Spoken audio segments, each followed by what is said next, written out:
Welcome to the Foster's Barbershop podcast, where we talk sports, community, and real talk. Yeah, man, on this episode, we're going to kind of discuss the history of Foster's Barbershop. You know, because I know a lot of people, they probably see Foster's Barbershop podcast and they see me. Of course, my name is Ben, but they may not connect the Fosters, which a lot of people may know him locally, but people may not know the story. And you and I, we know, because we come in here as kids together. You know what I mean? As clients. My mom used to drop me off, not at this particular location, but a few lots down. You know, like we used to come here, man, get dropped off, get a haircut. Mr. Foster used to cut my hair. He's my favorite barber. You know what I mean? Man, Mr. Foster, you know, it's amazing because this, for me, this barbershop is very, very historic. Not only within the city of Tampa, but just West Tampa in general. Yeah, for real. You know, so the simple fact that we both met Foster when we was kids, but then me and you end up meeting up in junior high school. Yeah. This before middle school. Yeah. Junior high school. And, well, that is middle school. That's middle school. It's middle school now. Yeah, it's middle school but now. But they didn't call it middle school. We were going to school. Nah, they were. Yeah. I think certain regions probably was, though. Just we wasn't, that wasn't what we were saying here. No, we were junior high. Yeah, and then we had, 2 years of that here. A lot of other people had longer. So they had longer high school years. We used to have that here. But no, see, what happened was, school was different here. High school was 10th, 11th, and 12th. Yeah, but it wasn't always that way. That started with us, our generation. Oh. Yeah, like my dad, they was the same thing. They was 9th, 10th, 11th, 12th. That experiment started in the 70s. Okay. But before then, it was just like everyone else. Now they brought it back. Now, Mr. Foster Perry, man, just the whole history of it. Yeah. It's just wonderful. Then now, you have a shop, so. Yeah, man. So that story, just to run back the history of the shop. So a lot of people don't probably know, but it started in Progress Village. Now, Progress Village is a neighborhood in Hillsborough County. Hillsborough County is what Tampa sits in. So that neighborhood also was probably the first black neighborhood, one of the first black neighborhoods where people can own their own home, Progress Village. So Foster's Barbershop started actually in Progress Village first, in the 60s. You know what I mean? Then Mr. Foster came to West Tampa in late 60s, early 70s, came to West Tampa. And he was in several different locations. People don't know that. Yeah, I didn't even know that. Yeah, so I learned about it was one location in particular that I didn't know about. He told me when I was working in here with him, was they was right here on Albany, on the south side of Maine, in the corner right there. The supplies over there right now. Well, he used to be over there. I didn't know that. So then when he moved from over there, because he said he used to get his barbershop used to get broke in all the time. It was back during the crack era, you know. So he was before the crack, but during the crack is what ran him away from there. I'll hear the stories. So then he came across the street by the station bar. You know, that's when I first started coming, when the barbershop was right there by the station bar, which is not, now it's a liquor store, but it used to be called a station bar, a local bar. So then he moved on Albany, just north of Main Street, and he worked there with Mr. Perry for a few years. And then later him and Mr. Perry came over here. Now, but here is where the whole story kind of began, you know, about this, you know, all of this, you know. So here he tells the story, Mr. Foster. He said he bought this property. It was a house. Tore the house down, bought the property, and he went to the bank to get a loan to build a barbershop.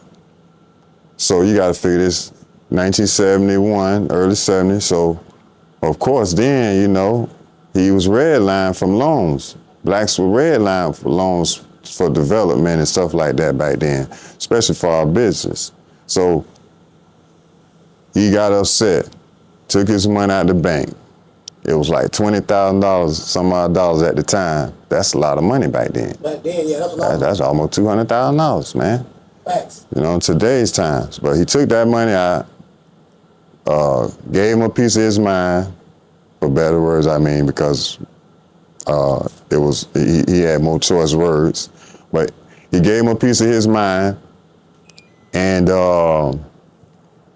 he said, so he gave me and my wife a loan to buy several cars we bought. You gave us money for the house, but you can't give me the money to help me build my business. Then he said, that's when he said, give me my money right now. Took his money out. And he said that's when he realized the value of owning your own business, because he saw the pullback from it. And it was so easy to give you that car loan, and it was so easy to give you that home loan, you know. And I can go in depth with that, but that's for other podcasts to you know, to go in on those. But you can kind of go figure where I'm going with that. But speeding up though, then I come along later, you know, back in early 2000s, coming in here, man, looking for us to rent a chair, you know. And I remember back when I was a kid, coming in here to get a haircut. And then somebody I was with reminded me, man, why don't you go back to Foster's and see if he got a chair for rent. And I was like, man, you know what, that's a good idea. So I came up here, and Foster was in here by himself at the time. And Darren wasn't up there anymore. Nah, he had just left. And I was like, I want to rent a chair. And he was very apprehensive, man, because of, you know, he had a bad experience with some younger barbers back then. I won't mention no names, but he had a bad experience. So I was like, man, well, that's not me. And he was still like, I don't know about you guys. So then I told him I had a good clientele base, you know, at the time, you know, and told him, you know, pretty much who I was dealing with at the time. And he agreed to it. So we hooked up. I came in, and I came late too. Oh man, I came late. He was smiling when I walked up. I could see his face smiling when I walked to the shop. I could see him in the window because he had this first seat. But when I came in the front, the smile went away just like that. I was like, dang, I wasn't used to that, you know, because wherever I worked there, I kind of ran the show, you know. But he showed me, you know, that that wasn't gonna be the case, and that's what I needed. Somebody that was a veteran in my field, that wasn't intimidated by all my clientele base that I had, that could really just, you know, show me the way, man. That's what I needed. So he was like, man, you told me 10 o'clock. It's 10:30. And then he kind of went in. I knew this was a place for me, because nobody never really did that to me, because they were kind of intimidated by, you know, again, by me and my clientele base, but he wasn't. So we hit it off, man, real good, man. You know, and then till he had some health issues later, and ended up passing away in 2017. And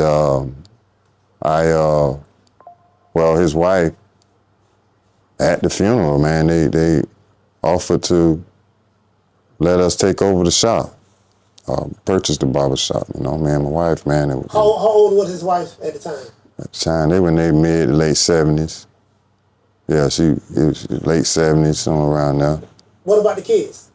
They were 50s and 60s. And Foster, how old was Foster when Mr. Foster when he passed away? 2017, so I was just thinking about that today, man. I think it probably had to be around about late 70s? late 70s. Okay. Yeah. Yeah, best person I ever worked with, man. Barbershop and all, man. I've been doing this a long time. You know, I never really had a regular 9 to 5 since I've been an adult, man. Ever since I started cutting, it's been what I've been doing. I really can't. I don't know anything else too much. You know.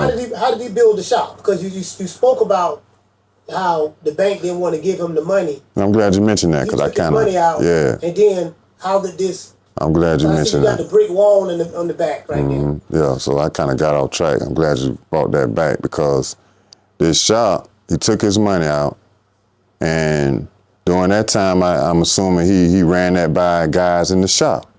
And so back then, you know, he had a lot of people in the shop and the neighborhood brothers that can help. That had a lot of these jobs, mason jobs and, you know, plumbers, brick, you know, he had all that in the shop. Because we were still doing those type of jobs back in the 70s and 80s, you know. So everybody was, yeah, Foster will help you. So all the brothers in this West Tampa neighborhood came together and built this barbershop. So this barbershop is like 100% neighborhood built back then. And then, so Mr. Foster was asking, you know, how much and stuff, you know. So most of them told Mr. Foster they didn't want any money. It kind of made him tear up a little bit, he said, because they all said how, man, we remember when we was kids and our parents didn't have no money. A lot of times you let them cut it on credit, or sometimes you just did it for free. And we remembered that. And so they all came together on the weekend, plumber, roofer, etc. Then he also said, it was funny, he said he realized the difference between a general contractor and a handyman. Because everybody was saying they was a GC. Yeah. But when it came down to it, it wasn't nobody that was a GC. It was only like one person. He understood that whole dynamic from that when he was building the shop. Because, you know, you got nothing wrong with the handyman, you know what I mean? But just say that's what you are, you know? But people say they're the GC, but it's a difference. And so, so this place was built by the clients, man, the young clients coming in that grew up and had trades. And so this is a real neighborhood project. Then I come along as when we purchased it, we went to rehab and do the renovation. And then, but the start of it, man, I'm out here one day in the garden, Mayor Jane Castor rolls up on me. Just see how things come full circle and times get better, or so to speak, how we come along. She come along out of nowhere. You said the mayor. The mayor of the city of Tampa. Mayor of the city of Tampa. I'm out here doing the garden. Yes, I'm doing the garden. She pulls up in a Escalade or whatever limo. I won't say limo, but it was a stretch, one of those things. So she get out the car with a check. I'm like, oh my God, Mayor. So she get out with a check, $2,500. Well, that was great because that was the start of the renovation. She was right on time. A check for what though? That check, it was what they were doing was stimulating the economy, trying to do, because they coming in to West Tampa and different areas like this, and they want to give a boost to the businesses on the front line. So I'm on the front line. So they were giving out just giving out monies to help with that. So I took that and I put it into the roof because I needed a new roof. And that was perfect because my renovation had to start with the roof because the roof had needed some repairs and it was leaking. So that started, and I appreciate, man, her for rolling up on me doing that. So salute to Mayor Jane Castor, man, for that. I mean, they didn't have to do that. They chose us, this barbershop, to do that, and that was the start of it. And then from there, we did the floors. And, you know, this wall here, man, this wall, when we were renovating, it was supposed to be this paneling right here, but it collapsed. And then we were all sitting at it, looking at it. And then I was like, man, I'm gonna just keep it that way, exposed. And everybody else, a lot of them, man, I don't know what you're thinking about. I don't agree with that. I think you need to put the paneling back up. And I was like, nah. Because I had sat in here one day by myself and I talked to Mr. Foster. And I said, man, Foster, what you think I should do? I'm in here laughing. I'm just joking around here by myself, lights off. And I could hear his spirit say, Ben, keep it like that. Because I want you to tell the story about how this barbershop was built. And you can tell it through them same blocks. Those are same blocks, man. Same blocks that he spent his own money for back in the 70s. It took years to build this barbershop because he used his own money versus the bank. You know what I mean? So and that just show you what we could do, man. You know what I mean? This shop was built a whole inside job from the community. The brothers in the community helped build this barbershop. Listen, it's not a huge building, but it's just an example of what we can do. You know what I mean? I appreciate and respect this. And a lot of the clients come in, we remember the history, man. We know that history of this place. That's why they come. It's a certain spirit still in here, man, of Mr. Foster and Mr. Perry, man. You know what I mean? Them guys great, man. Mr. Perry, man, you talking about Ray Charles barber. You talking about James Brown barber. You talking about Jackie Robinson, man. This man, legend, man. Mr. Foster, legend. The Florida Classic was birthed in this barbershop. Mr. Foster used to cut the president of FAMU at the time, bless him, Mr. Walter Smith.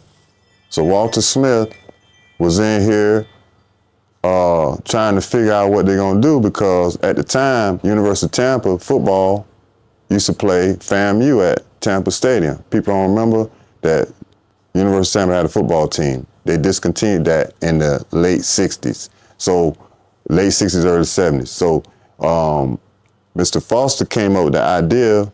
He said, why don't you call the president of BCC and y'all hook up that game and you can make up a new classic with BCC and FAMU. And then Walter Smith, oh, Foster, that's a good idea. And bam, that birthed the classic, man. Tickets were being sold and, man, regular establishments like Foster used to sell tickets in here. He used to come walk out of here with thousands of dollars, man. He used to tell the story, I used to be so scared walking out of here. Yeah, man, $40,000 on, back in the 80s, man, the briefcase, man. Because they were selling them here. Remember they were selling them at Barbecue King. They were selling them at, what's that on in Bama Heights? Oh, to my Bexley's? Bexley might have had it. Was a lot of black establishments that was selling them tickets before Ticketmaster. It wasn't no Ticketmaster. Everything was. Well, they had Moses White over there, right? Moses White right here. Moses White was here, but he was over there first. But yeah, man. And so, I wanted to keep when I rehabbed, I wanted to keep everything historic, but add a modern twist to it, So we came up with a logo for him, because Mr. Foster used to like the blue sailor hat. And he used to wear it tilted to the side. So that barber pole suggests that's him, because he has, that barber pole has that sailor hat tilted to the side. So it's a nod to Mr. Foster, even with the logo. And so, man, it's a great thing to still be here on Main Street since 1965. One of the oldest still surviving barbershops in the city. Man, that's I know you summarized the story and it can go on and on, but just RIP to Mr. Foster.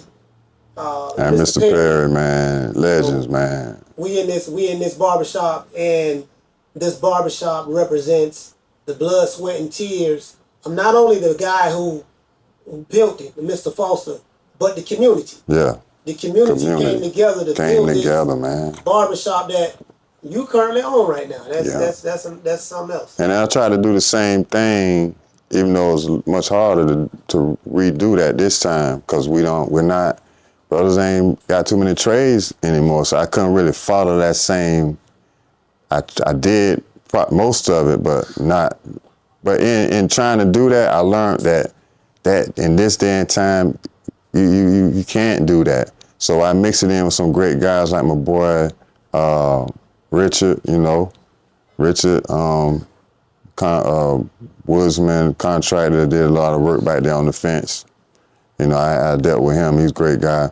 So you don't necessarily have to deal with the neighborhood. Just get good people to do the job. So that's what I did on this new assignment for the barbershop in 2026, reopen. Thank you guys for watching the Foster Barbershop podcast. Make sure you like, share, and subscribe. Tune in to the next episode. Peace and love.